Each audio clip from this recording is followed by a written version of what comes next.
Hello and welcome back to my channel. You're here with Sinead, aka Ciity, and I've got another video for you today, and this video is a little bit different. This video is about the top 4/5 apps to help motivate you and keep you focused, and basically make sure you have a great 2019. And then I've kind of thrown in a book as well, just because I've been reading this book recently and I think it's a really good book to read, and I thought, you know what, there's no way better than to kind of share on the knowledge that you have. So that's basically what I'm doing today. The first app I'm going to be talking about is an app called ALARMY. So ALARMY is basically essentially an alarm app, but the reason why it's better than your bog standard, it has like little puzzles to kind of ensure that you wake up. So I will show you.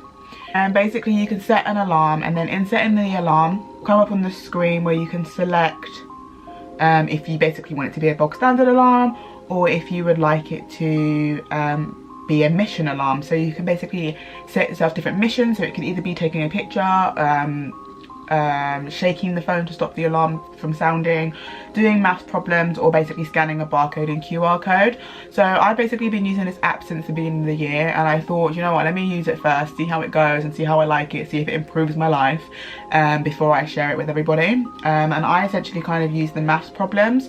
You can set it to as many math problems as you like, so I think it has a minimum of 1, and then it has a maximum of like, oh my god, it's got so many, like I don't even want to know how many it's got. Like it went all the way up to 42, so you can set yourself like 42 problems, like if you really want to start your day off. But I kind of set mine to 3, and then you can basically set it to different levels, so you can have easy, medium, hard. I thought medium was kind of going to be okay and be like actually alright, but medium's like something like an example for medium is basically like 43 plus 24 plus 34. Now first thing in the morning, my brain isn't doing all of that, like it really isn't. Like on a normal day my brain isn't doing all of that anyway, so I set mine down to just under like medium, which basically gives me an example of 23 plus 17. Like I do 3 of those problems in the morning, and that's basically when the alarm will stop alarming. So until you complete all 3, that's when the alarm will stop alarming. Like you can set it to have 5 questions, 4 questions, 2 questions, 1 question, 42, 50 plus, like whatever you want. I'm officially awake for the day, like there's no way in hell that I'm going back to sleep after doing those problems, because my brain is stimulated and actively working, and that's pretty much why I love the app. They have different mission alarms, like I said. Those I all feel like, I don't know how awake you're gonna be. For me, that's why I like the math problems, and I just find that my maths is, my maths is getting so much better as well. Like I was never really overly great at maths in school, but by doing this and having this alarm, like my maths is getting a lot better with it. So I fully enjoy this app and I'm fully loving it. The second app that I want to speak to you about today called Eternal Sunshine.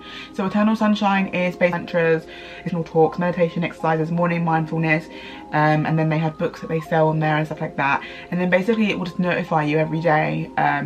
Well, you probably get more than 1 notification a day. Like I tend to probably, I don't really know how many I get, but I do tend to get them throughout the day, like friendly reminders of like reaffirmation of yourself.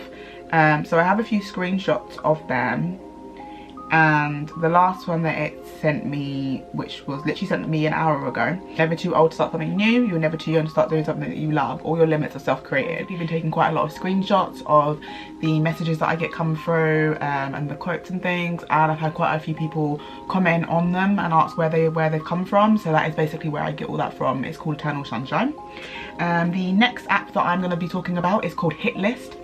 Basically tells you like the best time to buy a ticket and what's kind of the cheapest time to travel. So you'll kind of like start off by opening the app, and it will tell you like suggested trips and places to go, and then it will tell you the price. So for example, it will say like escape to Switzerland from like £72, and then it will also kind of show you like do like a New York weekend, it's like from £243. So it's really good at just basically, if you're somebody who likes to travel and you like to travel like as cheaply as possible, because you know it's like can be very expensive, you notify me every time a flight has come in and it's basically got a great deal on it. By using HITLIST, there's also these 2 websites that you can use, and they basically then just send you notifications to your email, which is called Scott's Cheap Flights and Jack's Cheap Flights. I never knew about either of these websites and their whole notification system until I was in LA, and then I had my roommate that I was staying with tell me about them. Again, they're amazing because they'll kind of let you know how much a flight is from where you are. So from London to Las Vegas, it's basically 306, but then it will basically show you like when, where, what airlines to kind of do it with, and how long this deal is kind of going to be on for roughly, and when you should book. Again, that's really good to go alongside HITLIST. HITLIST is obviously an app, and then Scott's Cheap Flights and Jack's Cheap Flights are more of a website / notification kind of service. But again, just to have all of them combined, if you're somebody who's wanting to travel, I just would recommend having all three of them and using all three. The last app that I want to talk to you about is Dice. So Dice is a great app. I've had Dice for a very, very long time now. I've used it to book things such as like Love Box Festival on there, going to like events. I also went to the Adidas launch, the Adidas Nights Joggers launch event through Dice, because they actually invited me because I was using the app. It's a really good app. It's got free events on there as well as paid events. It will have events like around London on there for you, but then it will also show you kind of what's going on around you as well. And it's just really, really great in finding out like underground artists or alternative music. They're kind of starting to get a little bit more mainstream now, so I'm noticing that they're having more and more commercial festivals on there. So like Park Life is currently on there. You can buy your tickets for Park Life via them. You have also the Ends Festival, which is obviously taking place in Croydon, where you can purchase your tickets from that. And then they also have like things that might be happening at like Jazz Cafe or the O2 Academy Brixton, Hoxton Square. Like, I love it, and I've been using it for ages. I've literally had it for years now. I feel like I've had this since, I don't even know, but essentially it's kind of good because then you haven't got to worry about bringing your ticket with you because your ticket's on the app. Finally, what I want to talk to you guys about is the book that I've been reading, which is The Alchemist. So I basically got this book pretty much towards the start of the new year, and I kind of get into the habit of reading like a book a month. I'm still trying to get into the habit of reading a book a month, but essentially I was reading the book prior to reading The Alchemist, which was again like a fiction book. It was called The Girl Before, I believe. Yeah, so I was reading the book The Girl Before, which is a great book. Like, it really, really was. Ones where like it had a lot of twists and turns, and yeah, if you haven't read it, I'd recommend reading it. And when I finished that book, essentially I was looking for another book to read because I kind of like reading like a fiction book alongside reading a non-fiction book. So I then basically chose The Alchemist, like I said, and I'm basically practically towards the end of the book. I've only probably got like another 10 pages to read, but love it.